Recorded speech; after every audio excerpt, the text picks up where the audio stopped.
Breaking news చూస్తున్నాం. కొమరంభీం ఆసిఫాబాద్ జిల్లా వ్యాప్తంగా భారీ వర్షం కురుస్తుంది. రేపు జరగబోయే పార్లమెంట్ ఎన్నికల నేపథ్యంలో జిల్లా కేంద్రంలో ఈదురు గాలులతో కూడిన భారీ వర్షానికి పంపిణీ కేంద్ర ప్రాంతంలో అతలాకుతలమైంది. ఈవీఎం ప్యాడ్స్ పంపిణీ చేస్తున్న నేపథ్యంలో భారీ వర్షం రావడంతో పంపిణీ కేంద్రాల్లో వేసిన టెంట్లు కూలిపోయాయి. దీంతో ఎన్నికల సిబ్బంది తీవ్ర ఇబ్బందికి గురయ్యారు.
కొమరంభీం ఆసిఫాబాద్ జిల్లా వ్యాప్తంగా భారీ వర్షం కురుస్తుంది.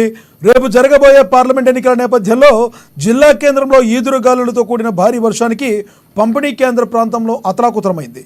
ఈవీఎం ప్యాడ్స్ పంపిణీ చేస్తున్న నేపథ్యంలో భారీ వర్షం రావడంతో పంపిణీ కేంద్రంలో వేసిన టెంట్లు కూలిపోయాయి. దీంతో ఎన్నికల సిబ్బంది తీవ్ర ఇబ్బందికి గురయ్యారు. ఇదే విషయానికి సంబంధించి మరింత సమాచారాన్ని మంచిర్యాల నుండి మా ప్రతినిధి నరేష్ అందిస్తారు.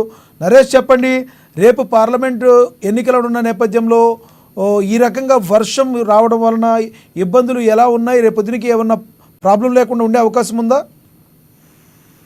Thank you Lakshminath. ఇటు పార్లమెంటు ఎన్నికల వేళ వరుణదేవుని ఆటంకం అనేది కొమరం జిల్లాలో కలిగిందని చెప్పొచ్చు. ఇటు కొమరం జిల్లా కేంద్రంలో ఈదురుగాలతో కూడినటువంటి భారీ వర్షం కురియడంతో ఈవీఎంలో పంపిణీ కేంద్రం వద్ద అంత ప్రాంతం అంతా అతలకుతలమని చెప్పుడు. ఆసిఫాబాద్ జిల్లా కేంద్రంతో పాటు చుట్టుపక్కల ఉన్నటువంటి మండలాల పరిధిలో కూడా ఈదురుగాలతో కూడినటువంటి భారీ వర్షం పడింది. ఈ వర్షానికి అంత ప్రాంతం అంతా కూడా అతలకుతలమైందని చెప్పొచ్చు. భారీ వరద నీరు కూడా రోడ్లపైన చేరుకోవడంతో తీవ్ర ఇబ్బందులు ఎదుర్కొన్నాయని చెప్పొచ్చు. రేపు జరగబోయేటువంటి పార్లమెంట్ ఎన్నికల నేపథ్యంలో జిల్లా కేంద్రంలో ఈదురుగాలతోటి కూడినటువంటి భారీ వర్షానికి పంపిణీ కేంద్రం ప్రాంతంలో ఉన్నటువంటి పీజీటీ బాలు పాఠశాలలో ఇటు పంపిణీ కేంద్రం కూడా ఏర్పాటు చేశారు. ఆసిఫాబాద్ నియోజకవర్గానికి సంబంధించి ఇక్కడ ఏర్పాటు చేశారు. మన సిర్పూర్ నియోజకవర్గానికి సంబంధించి కూడా కాకినాడ ప్రాంతంలో ఏర్పాటు చేశారు. మరి ఈవీఎం ప్యాడ్స్ పంపిణీ కేంద్రానికి వర్షానికి ఇక్కడ పోలింగ్ కేంద్రాలకు పంపిణీ జరుగుతున్నటువంటి నేపథ్యంలో ఒక్కసారిగా గాలి దుమారం సాయంత్రం పూట రావడంతో ఈదురుగాలతో భారీ వర్షం కురవడంతో పంపిణీ కేంద్రంలో వేసినటువంటి టెంట్లు పూర్తిగా తడిసిపోయి మన కుప్పకూలిపోయాయి. అప్పటికే ఎన్నికల సిబ్బంది కూడా పోలింగ్ సిబ్బందిని కూడా ఆయా పోలింగ్ కేంద్రాలకు కూడా పంపిణీ చేసి అటు వాహనాల్లో తరలించడం జరిగింది. దాంతో పాటు ప్రస్తుతం ఏదైతే ఎక్కడైనా సమస్యలు తలెత్తినటువంటి నేపథ్యంలో అదనంగా ఉన్నటువంటి సిబ్బంది ఎవరైతే పోలింగ్ సిబ్బందితో పాటు ఈవీఎంలు వీవీప్యాట్లను కూడా అదనంగా ఏర్పాటు చేయడం జరిగింది. మరి సమస్య ఏదైనా ప్రాంతంలో ఇబ్బంది సాంకేతిక సమస్యలు ఎదురైనప్పటి నేపథ్యంలో ఇటు ఈవీఎంలను వీవీప్యాట్లను సత్వరమే అమర్చేందుకు కూడా అదనపు సిబ్బందిని అదనపు వీవీప్యాట్లను కూడా ఏర్పాటు చేశారు. మరి దానికి సంబంధించినటువంటి సిబ్బంది మాత్రమే ప్రస్తుతం పంపిణీ కేంద్రం వద్ద ఉన్నారు.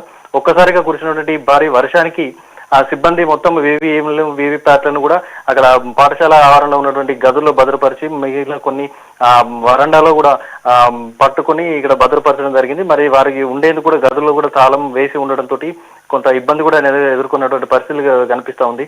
అయితే ప్రస్తుతం పోలింగ్ సిబ్బంది వరండాలో తలదాచుకొని ఇక్కడ గుంపులుగా ఉండడం అనేది ప్రస్తుతం మనం విజువల్స్ లో కూడా చూడొచ్చు. కొన్ని మారుమూల ప్రాంతాల్లో కూడా రవాణా సౌకర్యం సరిగా లేక గ్రామాలకు వెళ్లేందుకు కూడా ఇబ్బంది పడేటటువంటి పరిస్థితులు నెలకొన్న నేపథ్యంలో సిగ్నల్స్ లేని మారుమూల ప్రాంతాలకు ఏవైతే వాహనాలు పోలింగ్ సిబ్బంది తరలి వెళ్ళినటువంటి వాహనాలకు జీపీఎస్ ట్రాకింగ్ ను కూడా అమర్చి వాటికి సంబంధించి వ్యవస్థను ట్రాకింగ్ చేస్తూ నిత్యం పర్యవేక్షిస్తున్నారు. ఇక్కడ కంట్రోల్ రూమ్ జిల్లా కేంద్రంలో ఏర్పాటు చేసినటువంటి కంట్రోల్ రూమ్ లో కూడా ఇది ఏర్పాటు చేయడం జరిగింది. మరి దీనికి సంబంధించి ఏదైనా ఇబ్బందులు తలెత్తినటువంటి మీదట దాని సత్వరమే చర్యలు తీసుకునేందుకు కూడా అదనపు సిబ్బంది కూడా ఏర్పాటు చేయడం జరిగింది. ఆసిఫాబాద్ నియోజకవర్గానికి సంబంధించి 356 పోలింగ్ కేంద్రాలకు గాను 1700 మంది సిబ్బందిని నియమించారు. ఇటు సిర్పూర్ నియోజకవర్గానికి సంబంధించి 320 పోలింగ్ కేంద్రాలు ఏర్పాటు చేశారు. 1536 మంది సిబ్బందిని కూడా నియమించారు. మరి దీనికి సంబంధించి ప్రిసైడింగ్ అధికారులు ఇప్పుడు భారీ వర్షం కురిసినటువంటి నేపథ్యంలో మనం డిస్ట్రిబ్యూషన్ కేంద్రాల నుంచి పంపిణీ జరిగినటువంటి వాహనాలు ఎవరైతే ఉన్నారో పోలింగ్ సిబ్బందితోటి తరలి వెళ్ళినటువంటి సిబ్బంది పూర్తిగా వాళ్ళు పోలింగ్ కేంద్రాలు చేరుకున్నారా లేదా అనేటువంటి అక్కడ దానికి సంబంధించిన ఏర్పాటు చేసినటువంటి నియామకం చేసిన ప్రిసైడింగ్ అధికారులు, అసిస్టెంట్ ప్రిసైడింగ్ అధికారులతోటి ఇక్కడ సమాచారాన్ని కూడా జిల్లా కలెక్టర్ కూడా పర్యవేక్షిస్తున్నటువంటి పరిస్థితి మనకు చెప్పుకోవచ్చు. ఇటు జిల్లా అదనపు collector additional returning officer Dasari వేణుతో పాటు జిల్లా ఎన్నికల అధికారి వెంకటేష్ చౌదరి కూడా ఇక్కడ పంపిణీ కేంద్రానికి వచ్చి పరిస్థితిని సమీక్షించారు. ఈవీఎం పోలింగ్ ఈవీఎంలతో వెళ్ళినటువంటి సిబ్బంది ఆయా కేంద్రాలకు చేరుకున్నారా లేదా, మరి దానికి సంబంధించిన ఏమైనా ఇబ్బందులు తలెత్తాయనేటువంటి అవసరమైతే సహాయ చర్యలు కూడా చేపట్టేందుకు కూడా అధికారులు కూడా సమాయత్తమయ్యారు. మొత్తంగా చూసుకుంటే ఎన్నికలను ఎలాంటి ఆటంకాలు లేకుండా, ఎలాంటి ఇబ్బందులు తలెత్తకుండా సజావుగా నిర్వహించేందుకు జిల్లా ఎన్నికల అధికారి కలెక్టర్ వెంకటేష్ దోత్రేతో పాటు ఇతర జిల్లా అధికారులు కూడా నిత్యం పర్యవేక్షిస్తూ అన్ని పూర్తి స్థాయిలో ఏర్పాట్లు కూడా పూర్తి చేస్తున్నారని చెప్పవచ్చు. లక్ష్మీనాథ్. Thank you Naresh.